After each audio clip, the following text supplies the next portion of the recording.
been 2 weeks, Yeah, but the audience doesn't need to know that. Yeah. We skipped a week because Bo decided to go on some big trip. It was so big. It was like 200 miles away. Dude, Whatever St. George is. that's pretty big. It was actually fun though. St. George actually has some way good restaurants. Really? Yeah. I had like the best Italian food that I've had like in a long time. This Alfredo's place. Mm. And then Pica Rica barbecue. It was way good. That does sound good. I'm Bo. I'm Dan. Well, dude, the movie we're reviewing tonight is Galaxy Quest. What a freaking movie, dude. I have so much to say about it. Yeah, I can't wait to hear your thoughts about it. I was very interested to see like what you would think about it, considering you'd never seen it before and it came out in 1999. But before we jump in, Is there movie news? only movie news I want to bring up to you actually is, you remember how we watched the Gorge Apple movie, Yeah. Apple exclusive Right, movie, right. and we need to talk about that sometime. That's true. Maybe we should do a bonus if we get through this one. We can Crap, do a dude. We might need to rewatch it. bonus. Heck no. Although I do feel like I can remember the worst parts But pretty clearly. there's another Apple movie coming out, and this one actually looks pretty good. Looks pretty fun. It's called Fountain of Youth. Have you heard anything about that? No. Okay, so John Krasinski, aka Jim.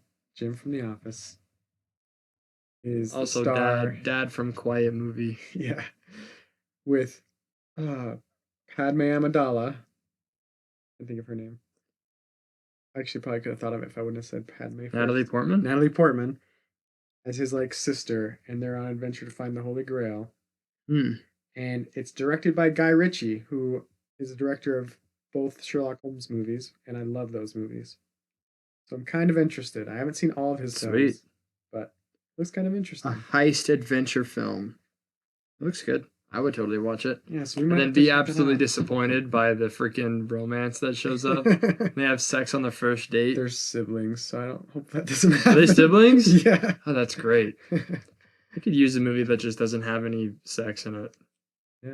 Just tell a good mean- story. Just like Galaxy Quest, baby. No cleavage at all. Not even a little. Don't sexualize the woman. 0%. Minecraft movie's coming up. I think it Yeah. comes out in like a week, maybe Yeah. 2. We don't have to talk about that. And pretty excited about the Minecraft film with Jack Black And Aquaman. and Aqua Guy. I actually like Aquaman Wet in boy. Dune 1. I liked his character, Duncan Idaho. Yeah. Yeah. Should have been Kinda cool. Duncan, Utah, if you ask me. Yeah. Spoiler-free thoughts, Dan. What are your thoughts on the movie? The movie's very fun, and it takes you back to a time where movies were just made to be fun. It wasn't made to push a message or to stroke the egos of the people that were making it or to make people famous. It was just fun. Like the whole purpose of the film is just for you to sit there and laugh and to have a good time. And like the story is interesting enough that you're engaged the whole time, but it's also silly enough that you feel like you don't have to super pay attention to all the little details. I think that the story itself is actually interesting. And I was thinking about this, like there are so many movies today that are remade and they're remakes of remakes of remakes. Like Shrek 5 is coming out. It's just too many Shreks. Too many Shreks. How to Train Your Dragon is being remade into a live action movie. Yeah. Snow White was remade into a live action movie, and it's like Yeah. we don't need all of these remakes of movies that were already made, but you can still take IP that everyone recognizes and play off of it. So what I liked about this movie, Galaxy Quest, is that they take the IP of Star Trek and they play off of it like crazy. But it's not directly. It's never directly remake. from Star Trek. It's not a remake. It's not a reboot. It's satirical. It's a parody. But it's a creative parody in a fun way. And so I think, I mean, I can't even think about the last time that an actual parody movie came out. That seemed like that was 90s, early 2000s. I don't think people make parodies anymore. And that might be because nothing has actually come out that's unique recently.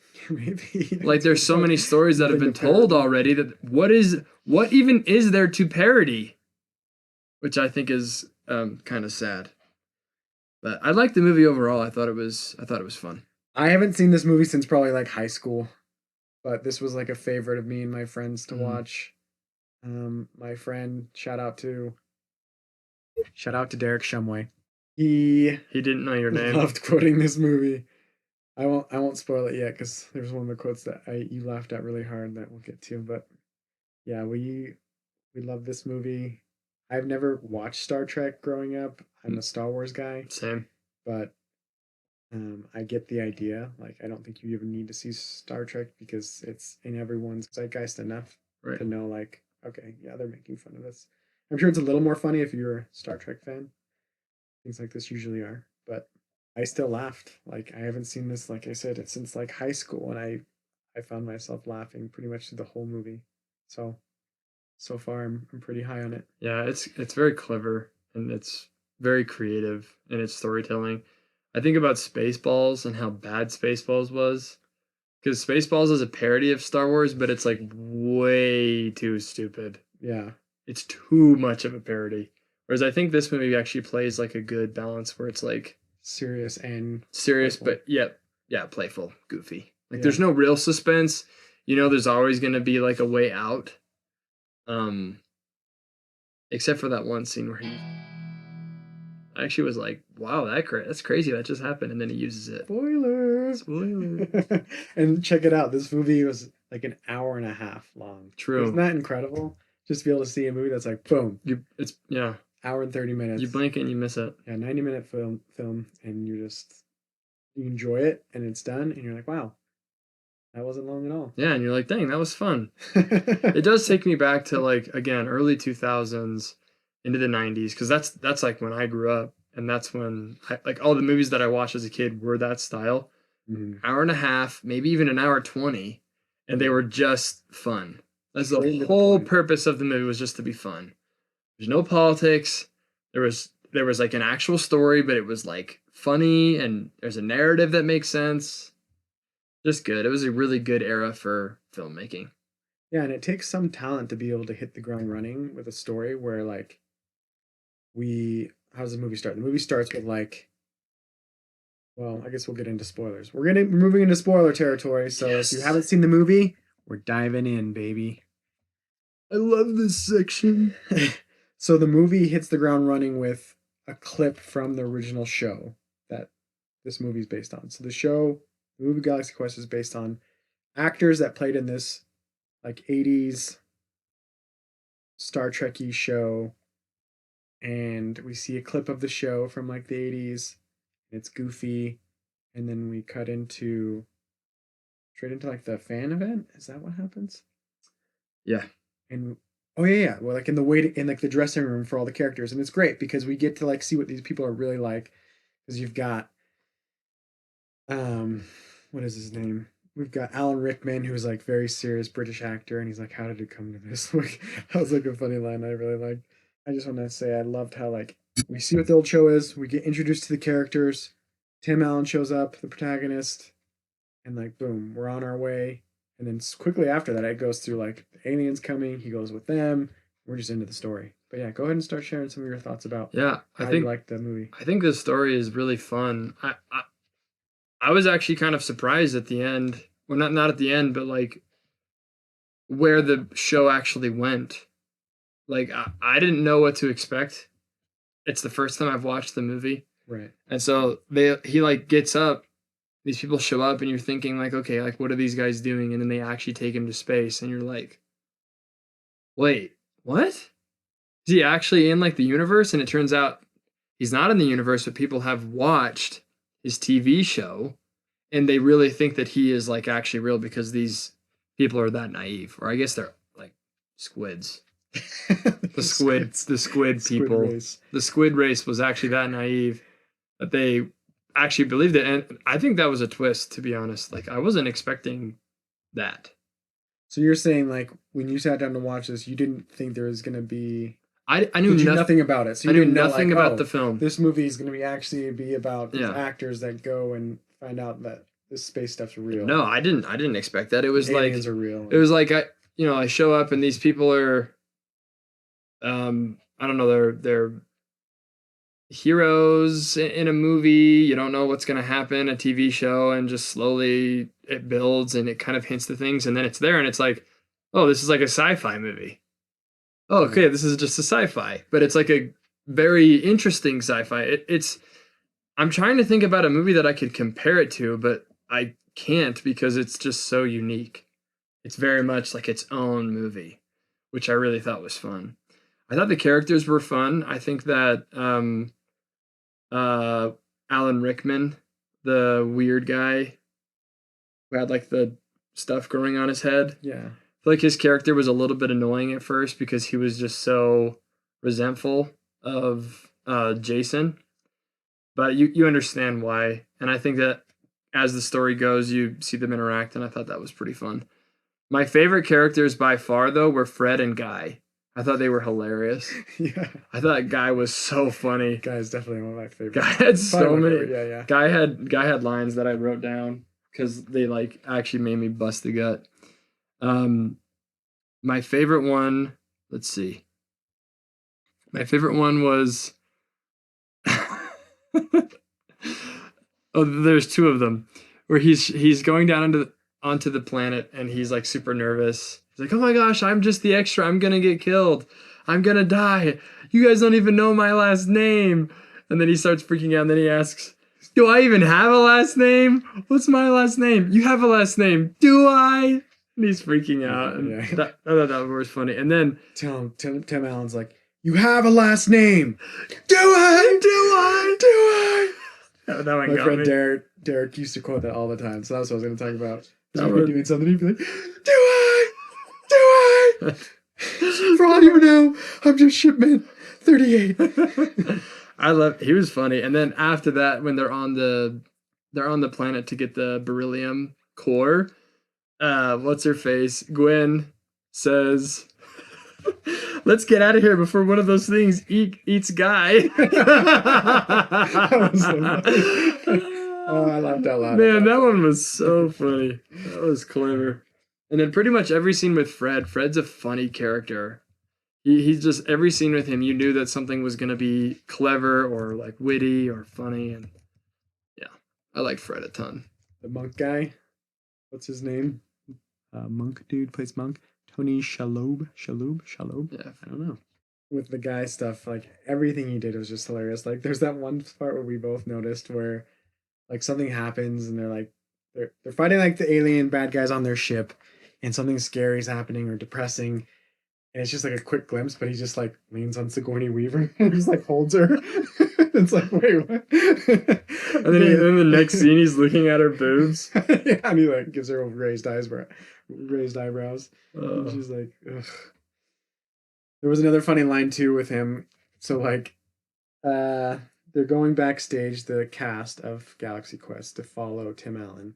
He's like, "Hey, come with me. There's this, alien race. The ship's real. Yeah. Space is real. Aliens are real." And they're like, "Yeah, right. We're not going with you. We don't even like you." But then the monk guy's like, "Man, we might never get another gig again," because I think it's like a movie gig or like a fan gig or something. And they're like, "Shoot!" So they go rushing to follow him because they're like, "Right, we might not be able to milk this anymore, so we better take this offer." And they go into like a back room looking for Tim Allen, and Guy's like risen up some girl that works at the place. Sure. And she's like, "But you live with your mom," and she like pushes him and walks away. And then Guy starts catch that. I didn't catch that. Yeah. And they're like, "Where's Tim Allen?" Or like, "Where's Jason?" And he's like, "Oh, he went over there." And he just follows them and tags along. And like when the aliens are like, "Hey, how many people are going with you?" And they're like, 4. And he's like, No, I'm coming too. He was great. Sam Rockwell. If you haven't seen movies with him in it, or many movies, everything I've seen, He's the Sam bad Rockwell guy. is really good. He's the bad guy in Iron Man 2. Yeah, he's kind of a goofy guy in Iron Man 2, but Yeah. I forgot about that. Yeah, that's I where don't like Iron Man 2 very much. I didn't either. He's That's kind where I of a recognized character in that movie. That's when I recognized him. I was like, how do I know him? And he's like, "Oh yeah, bad guy from Iron Man 2 who gives the evil Russian guy his bird." His birth. Yeah, I like Sam Rockwell though. He's cool. fun. One movie I can think of him that's a good one. Nicolas Cage as well as Matchstick Men. It's a good one. Maybe we'll check that one out sometime. Never seen it. They're con artists. Yeah. I like it. One thing I liked about the movie was they used CGI only when it was absolutely necessary. So like the costumes for the squids were real costumes. Mm-hmm. The costumes for the alien race, like the lizard guy, Saren. Was it Saren? Sareth? What is his name? Sarath? Saris. Saris. I knew it was Sarah because it reminded me of my sister. Saris. He looked cool. Yeah. He actually looked dope. Like, obviously he didn't look like. Obviously the movie's not serious enough that the villain actually needs to look scary, but I was like, this guy actually looks awesome. Like, you could take this design and put it in as like an actual bad guy and give it like a scarier tone, and it would look great. And so I really liked that it was like a practical costume, physical costume. I just love costumes, dude. Yeah. I love them. That's why I always dress up as a dog. I'm just kidding. But that's why on every Halloween I'm an Urukai from freaking Lord of the Rings. They get a white hand full of flour and just smash it. Do you love those videos with like the dog and they take the flour and they put it on the dog's face? Little dog. So yeah, but you look at Lord of the Rings and they use CGI sparingly, and then you look at The Hobbit and they rely on CGI. And the difference between the CGI that's in The Hobbit and the CGI that's in Lord of the Rings is just miles apart. So I think that when you rely on CGI for everything, it ends up all being kind of bad. Where you do it where you absolutely have to, that's when CGI is actually good. Yeah. Look, Peter Jackson got backed into a corner with that and had to just do what he could. So that's kind of a bummer that he ended up doing so much CGI because he wasn't even supposed to direct. Yeah. But we can get into that some other time. Or you watch a movie like Avatar. Marvel movies. Mm-hmm. Like, I mean, watching that and then watching a Marvel movie, it's like, it's great to see real people in real suits. Mm-hmm. So sick of seeing just all computer generated everything. Yep. Speaking of the lady on this Avatar. Sigourney Weaver. Yeah, her. What's her name? Sigourney Weaver is her real name. Sigourney? Yeah, Sigourney Weaver. She plays an alien. She's the main. I know. I didn't know her name was Sigourney. Yeah, Gwen DeMarco in the film. But then, like, what's their like character name? The actress Sigourney. Avatar, dude. That whole movie is CGI. Like almost the entire movie of Avatar is CGI. And it's like, it would have been better if it wasn't. But I understand that when you tell a story like that, you kind of have to rely on CGI. But I like that they didn't use CGI as much as possible in that movie. What's interesting too is obviously like the show from like the 80s that in the movie is like really bad special effects, really bad props and sets and everything. Right. But then like the stuff that's actually in the movie, like the real world, real life, is okay. It's not bad. It's not like super compelling. It's not like it looks like, you know, I think it's a modern Star Wars or something. But it's actually happening, right? It's not just someone who's punching nothing. Yeah. You know? It's not someone like in a scene where Tony Stark is fighting somebody or like Captain America is fighting somebody. You know he's fighting the air. Right. He's punching nothing. Nothing's going on. But in this, like, you fight the bad guy, he's like literally right in front of you. I feel like that's another way like actors can actually get into where they are is like you use a costume. Like I would love it if they would just make movies with only costumes.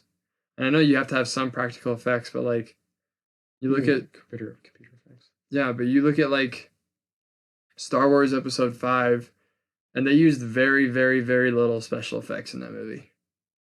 There's almost none. There's like almost no CGI. In Episode 5. Well, it's all, like it's special effects, but none of it computer generated. No. Because it didn't even exist yet. Yeah, exactly. So everything's like practical and then like faked with like, okay, these aren't lightsabers, but we still have real things we're hitting together and we're kind of like they had their way of not painting it on, but, you know, adding that effect on there in the film. Yeah. And like, okay, the Millennium Falcon's taking off and flying away. It's like, well, they used miniatures. Yeah. They're real though. Yeah, they're real. Right. They're like, it's actually happening. I don't know. It's not even like that big of a deal. I'm just annoyed when I watch a movie and the whole thing is just made from a computer. You know what I mean? Yeah. It's like Yeah. there was no soul in this. There was no like creating a costume. There was no creating a set. There was no like actual camera there. You just flip it over to a computer. Yeah. Just lame. I think it's going to become even more and more important now that AI is coming stronger with like films and being able to create films and things. Is people are going to really start to, I think, value that. At least I hope. I value it, like you're saying. Yeah. Where like people actually craft something and then film it physically. Yeah. Yeah. So I hope there's like a renaissance of physical filmmaking. Not that you can't make a good movie with lots of CGI. There's plenty of movies that I love that are lots of CGI. I just think that I think it's a crutch very often. Yeah, I mean, yeah, it just still feels a little synthetic. Like we watched Tombstone and we watched The Prestige. Tombstone probably has zero CGI, maybe some building. I don't even think that. I don't think it probably has zero. I think the whole thing is real. And then The Prestige maybe has something, maybe. I think that like the electrical stuff is obviously all CGI, but yeah.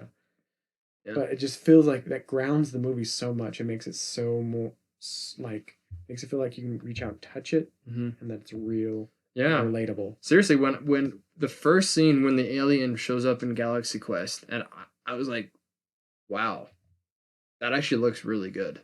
When Saris popped up onto the screen, I was like, okay, they got a real villain. He actually looks like a scary, evil lizard alien.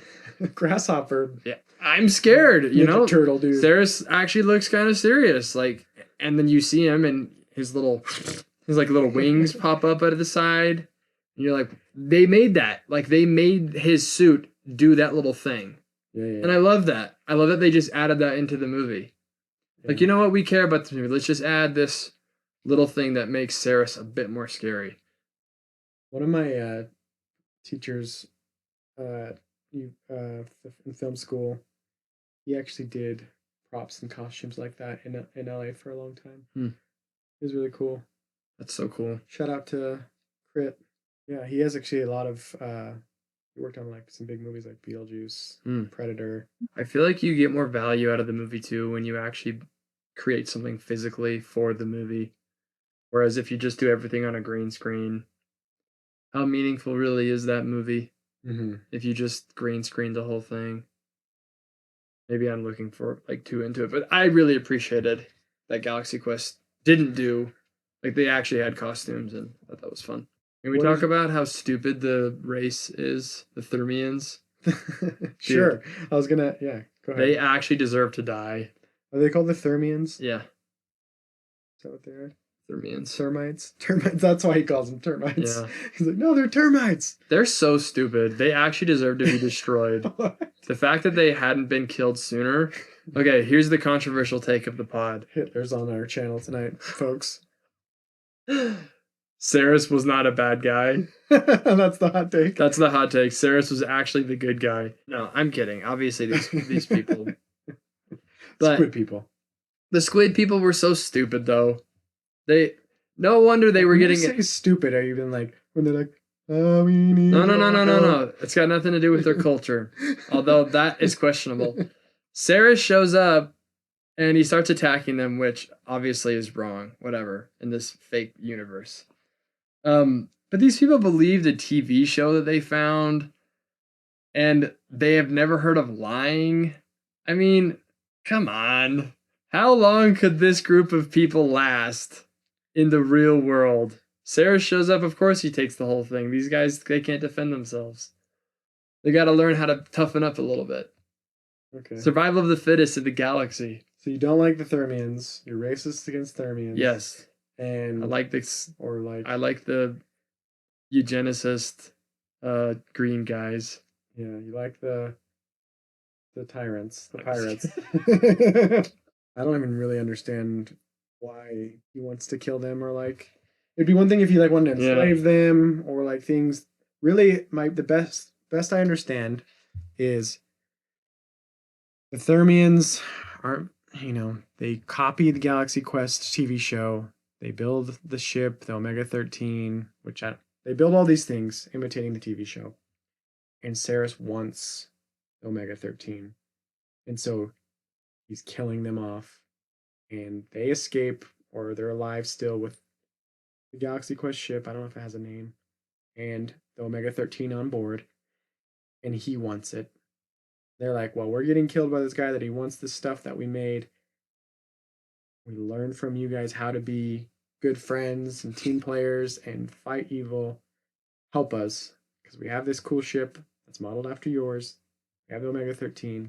Please help us. Yeah. And that's my understanding of the plot. Of Pretty like much. the alien stuff. Yeah.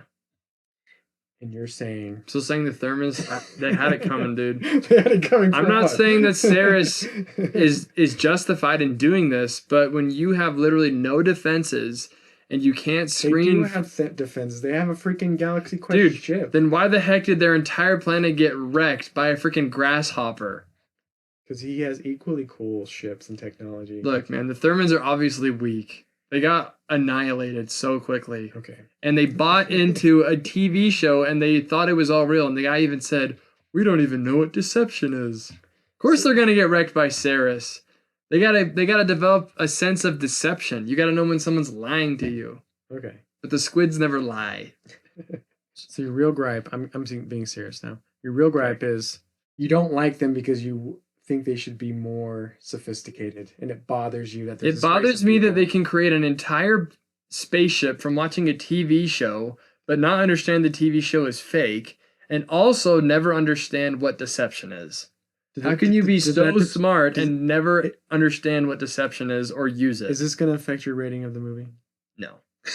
It's a very stupid, like, as I was watching it, I was just like, well, no wonder Saris is wrecking these nerds. They don't know anything.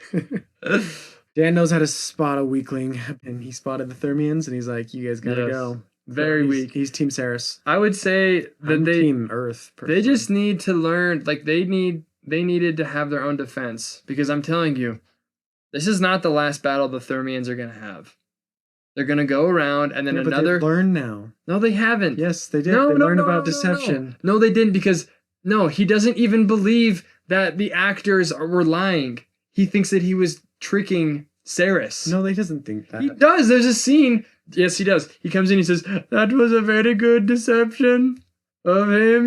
I can't believe that he's not Indian. It's the closest thing I thought of. Oh, we need your help. It is the closest thing. It is such a good deception that you told him. He doesn't actually think that they're not like the real people.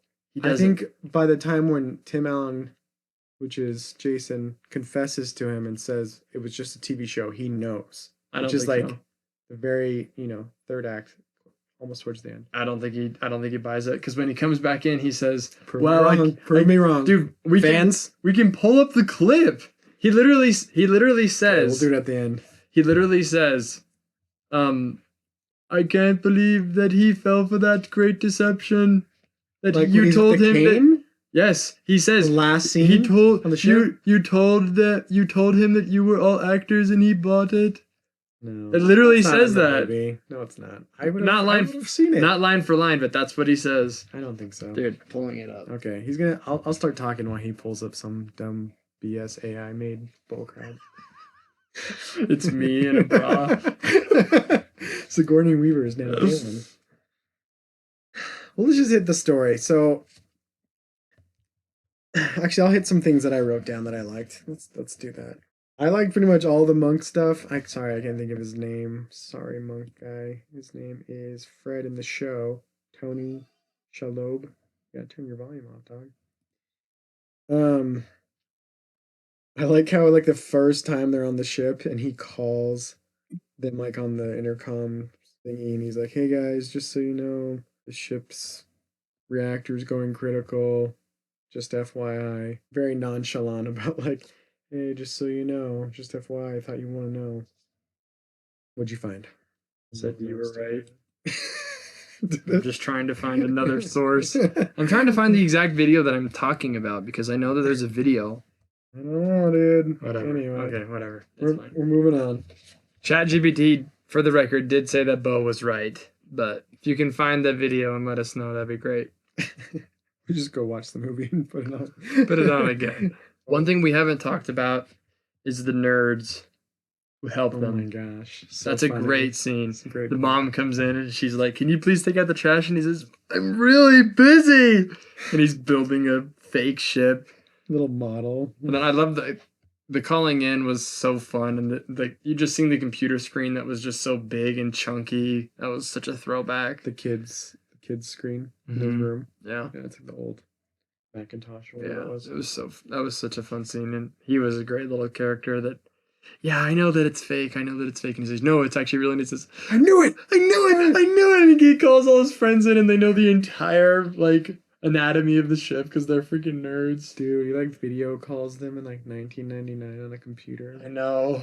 What a throwback. Like, guys, we need to all jump in on this. We need the schematics of the ship. I like those kids. That was fun. Right at the dramatic moment when they need to get a hold of him, he has to take out the garbage. That was a great scene. 10. No, just waiting. Like, Jason, Brandon, where are you? He's running out to take out the garbage. You don't understand how fast this is. Mom, you don't understand what's at stake right now. And the scene where he's walking out with all the Roman candles, and the mom's like, "Where are you going?" And he gives this long, drawn-out answer, and the mom's just like, "Okay, be home at 7. Turns to the husband and says, "At least he's going outside." And the husband in 1999 goes back to his newspaper. Physical newspaper, baby. Physical newspaper, an actual paper newspaper. That's awesome. Yeah, the nerds are great. They're at the convention and just peppering with these stupid questions. By my calculations, on episode 65, when you did blah, blah, blah, that shouldn't have been possible because it's contradictory to the laws of thermodynamics. Yeah. I loved it, though. It's so funny. A good nerd is actually hard to do. Oh, yeah. It's a hard character to do, and they did a great job. Yeah, I loved it. So funny. So, it reminds me of my freaking friends. Nerds! Yeah, me too. It reminds me of my friends. Not me. I'm not wearing glasses right now.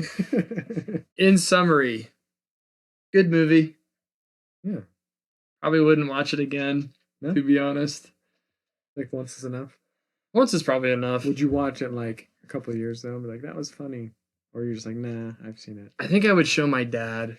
Yeah. Because he likes Star Trek. I think it's a fun movie to show people. Yeah. If they haven't seen it, because you're like, okay, these bits and things are funny and it's entertaining and it's short. And let's just go have fun with it. Yeah. You know what? Reactions. Maybe I would watch it again. Because I'm thinking about all the guy scenes that I laughed at. I'd probably laugh even harder because I knew they would be coming. Yeah. Sometimes things are funnier the second time around. Yeah, and you gotta go catch that scene where he's talking to the girl in the back. You live with your mom. He pushes past him. Yeah, overall, good movie. I would give it, let's see. I would give it, for what it is, probably a 7.5. Yeah. Okay. For a good, funny, interesting, fun movie that's not offensive and you could show to almost anybody and they would like it. It's a 7.5. I feel like this is really hard to score because here's my two thoughts. One thought is for what it's trying to do, I think it does really, really well. Yeah. Be a satire of Star Trek, but not just the show, the actors that play the characters in the show. And it's multi-layered that way, where it's it's about the show, it's about the actors, and it's also about, no, this is real life. There are aliens and a spaceship. And it does all of that well. That score, I feel, was a 9.5 out of 10. For what it is. For what it is. But for a movie score, because I can't just give it a 9.5.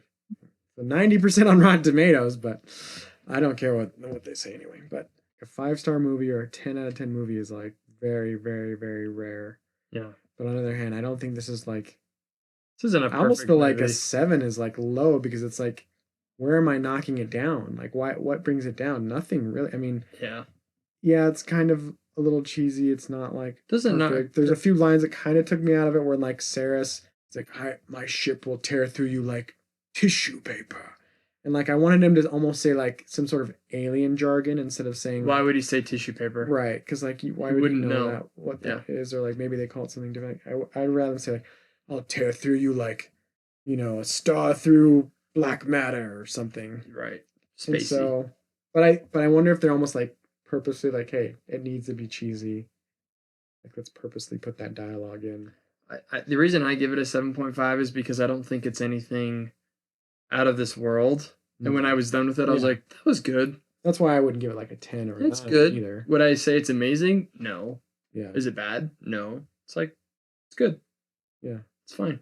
I'm going to give it an 8. I'm going to be a little higher on it. I think it's very entertaining. It's very fun. If you haven't seen this, or you've seen Star Trek, or you haven't seen this since like high school like me, go watch it with someone. Go have a blast with it. It's fun. Yeah, I would totally agree with that.